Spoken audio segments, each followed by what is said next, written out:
Okay, so I would like to parameterize, which I spelled right on the first try, by the way. Thanks. I'm just fishing for praise here. So I'm supposed to parameterize y equals 4 minus 5x to the fourth through the point 0, 4, 0, parallel to the xy plane. So 0, 4, 0. 0, 4, 0. Let's check first and just make sure that 0, 4, oh, did I say 0? Yeah. Oh, I'm just an idiot, sorry. 0, 4, 4. So let me just check and make sure that point and this curve make sense together, right? Like, because that would be a problem if they didn't. So how do you do that? Plug in 0 for y, no, x.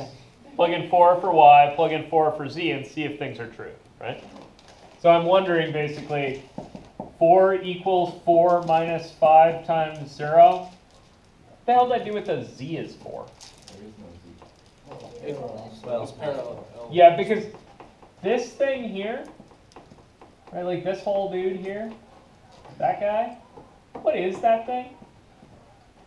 It's a three-dimensional object. Oh, it's a cylindrical. It's a thing that looks two-dimensional that is a cylinder, right? You guys see that? This is like a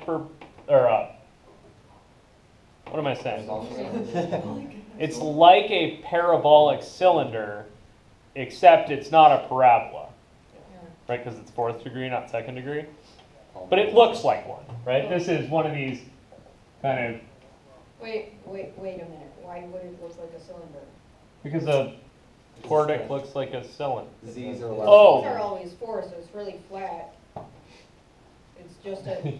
Yeah, but these are unspecified, right? No, So they're specified as 4. As 4 though, right? with that thing, yeah. I'm talking about just this guy, Oh, gotcha. right? In just this guy, the z isn't specified. So that looks like that almost parabola-looking thing in the xy plane, swept up and down. Now, this thing, you're right, gives me a reference. That says, bam, you got to go through that, right? And then there's more, because there's more than one way to do through that. I also have to be parallel to the xy plane. You guys see that? So it would just go through the plane z equals 4. Yeah. Right? This dude here is going to tell me you're stuck on z is 4, which means you're looking at one of these. You good with that? Okay. So that was good. Yes. Check. It goes through this point at least. Okay. Now, how in the hell do I make this happen? What are you going to call this thing? Maybe W, it'd be kind of W-shaped, right? So the fourth car. Sure. Hell yeah. Call it whatever you want. You can call it Steve. He doesn't care. It's like buying horses. They don't know their names. Just call it whatever the hell you want. So, W of, what's your variable going to be? T, right? Sure, T or Steve or smiley face. I would recommend that these not be too elaborate if you're going to draw some emoji in here. I have a friend who failed the master's comp because he chose little smiley faces and little frowny faces as variables. And it took him long enough to do one problem that he did not answer any of the other questions. I do not know why he didn't, like, let x equal smiley face and then move with x's from there, but whatever. People fail tests for all sorts of weird reasons. So you got W of t.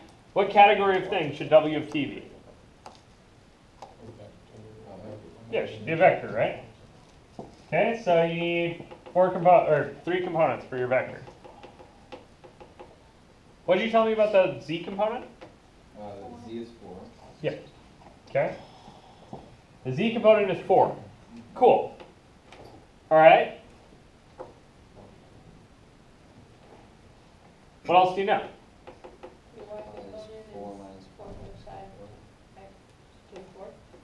Yeah. Cool. So you know this, right? Whatever you put in for y, it better be 4 minus 5 times whatever you put in for x to the 4th power.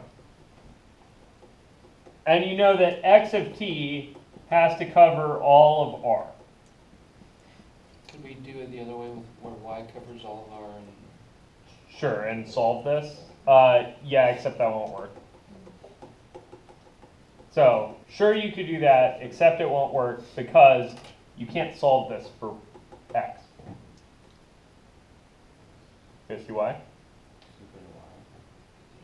Because, right, this thing fails the horizontal line test, so it doesn't have an inverse function.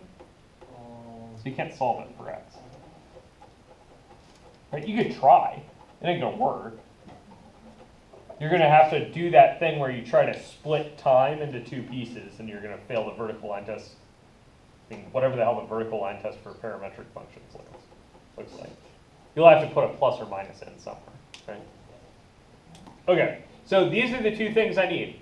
What is the easy way to make this happen? To make x of t cover r? T. Yeah, make x t. Then what's y? Then 4 y is minus 5 minus 5 5 t t. to the 4th.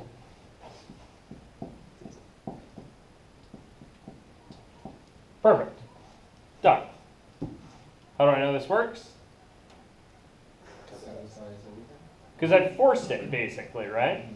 Like, I forced the t's to play the role of x. And then I knew what y is in terms of x, so I just stuck that in for y. And then there was this thing about what z had to be, so I made that happen. You guys all good with this? If they had said, like, if they had removed this parallel to the xy plane part, so if they asked me for one that wasn't parallel and one that was, my not parallel one, I would do w of t is T and then 4 minus 5 t to the 4th and then z. do t and then 4 minus 5 t to the 4th, and then we do, Some z of t function. yeah, who cares? Any old function of t, right? If you want to make it rise as it goes around, right? You do t. If you want to make it rise as it goes around and have it start at 4, you need to do t plus 4. Yeah, see, the plus 4, I expected that to be 8 minus 5t to the 4th. Because I thought if you're given a y equals 4, it would have been shifted up 4 in the y direction. But Yeah, and it is. But that all depends on when you're getting there, right? And because we set x is t, you have to get there at time 0. Because that's what the time is at this point. You guys see that? You could, of course, do something like if you put in t plus 4 here, right? So it wouldn't be 8 minus 5t to the 4th then, if it was t plus 4? So if it was t plus, so if I let, so another alternative, right, that's still parallel, would be to let x of t be t plus 4, right? So then this thing gets to that point at minus 4, right? You guys see that? Okay, so that means I need this guy. Oh, well, I should really just plug x of t in there for this. So I'd get my y of t is 4 minus 5 times t minus, or t plus 4 to the 4th power, which you could multiply out. It would be some horrible thing, right? And then your z would still be 4. If you wanted not parallel, your z could be whatever the hell you wanted for not parallel. Cool? going back just a little bit, why couldn't we just solve for x and say like x is y minus 4 over negative 5 to the 1/4, and then say y is t? Okay, so y is 4 minus 5x to the 4th. Okay, so you subtract 4, so you get y minus 4 is minus 5x to the 4th. And thus far you have not broken anything. And then you divide by negative 5, so you get 4 minus y over 5 is x to the 4th. Fine. chill, good. This is cool. Over negative. Well, he flipped it. Or I flipped this. Oh, yeah. So then you do Q. I did a fancy algebra trick. I'm finally getting my brain warm. Okay, then you need to fourth root both sides, right? Oh, there's the plus or minus. And that's where you need the plus or minus. So once you get to that, you would do this, right? You would have plus minus fourth root of 4 minus y over 5 is x. But if it was an odd power, it'd be Right. fine. Yeah, if it was an odd power, you'd be totally fine. So then you'd try this thing, right? Where you'd go like, okay, so I'm going to let y be t. So this is going to be like w with a sad face built into it of t, right? So I'm going to put t in for x, and the z is going to be 4, right? Because the z's got to be 4. And then I would try to put this thing in here. Wouldn't, if y was greater than 4, wouldn't you have a problem? That's not a function. If y was Still 10, numerator. you'd get like the fourth root of a negative, but does that still do imaginary and stuff? So that's the t's, right? That's a restriction on the times that you're allowed. You guys see what's happening there? Like there's a restriction on the time that's natural here. So I'd say, okay, well, t clearly has to be less than 4 for this thing to make any sense at all. So what happened is I accidentally truncated myself. You guys see that? Like t has to live in here. And kind of the other half of time is what would have gotten me the other half of this curve, but I screwed this up, so I have to compensate with this plus or minus thing. You guys see that? It's not to say you couldn't make something like this work. You could, as long as you opened that in. But this one ain't it. You can't like go down to the origin of it and then split it into two, or when you go from that point to infinity again? No. So the reason you can't split time and trace is that that's failing the vertical line test here. So the vertical line test here means that there are 2 different points that you have to be in at the same time. And that happens actually on this guy anytime you're not at t is 4. Well, you wouldn't be there in the same time. I mean, like if you trace the parabola down, like if your parametrized t started up here and you wanted to end up here at the other side. Oh, you mean something like this? Yeah. Yeah, that's totally allowed. That would just be a restriction on t, right? Okay. But you need to trace this whole curve. So you need to go from the minus infinity end of this curve to the plus infinity end of this curve. And this thing isn't quite doing that. You guys cool with this? You guys want to see the horrible way to do this? Yeah, you do. Don't be ridiculous. So it is worth knowing that you can cover R with something more fun. Okay? Fine. So I would propose that we let x of t be arctangent of x, Oh, or of t. Why?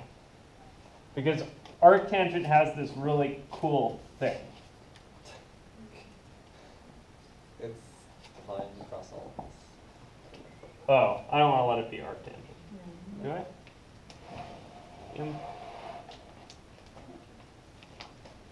Sorry. I want to do tangent t. So what am I trying to do?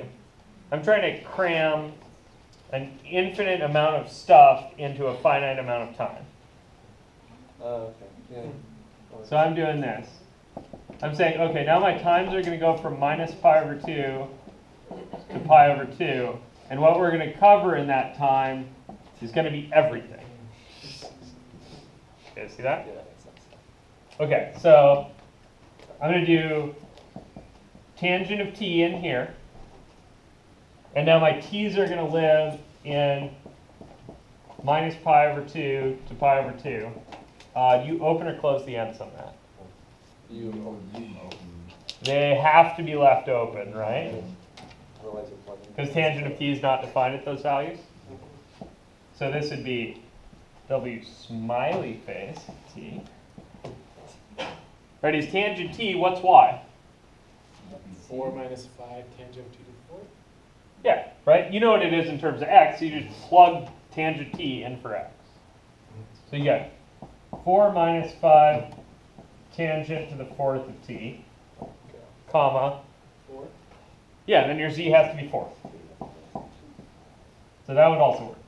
So we would super speed up on the ends. Yeah. So this takes, right, finite time to cover this thing, which is cool. That's a neat trick to know. That's how you do something like this, like space filling curves. You use a trick that's a little bit like this. Cool. Questions, Steele? Problems? Complaints? So that's Finite things shouldn't make infinite things. Yeah, the accuracy on the calculator would have the hard. So please keep in mind that there is as much stuff in this open interval as there is in all of R. We just demonstrated that by thinking about the tangent function. Cool. I mean, I understand. We won't have to use this any time for x. Probably not in the near future. I don't know. It depends on what you do with your life. Fair enough. I used this trick a bunch of times in graduate school because it's a super nice trick to know. But for engineering, probably not. For making funky little nano gadgets, though, actually, that's a good thing to know. Okay.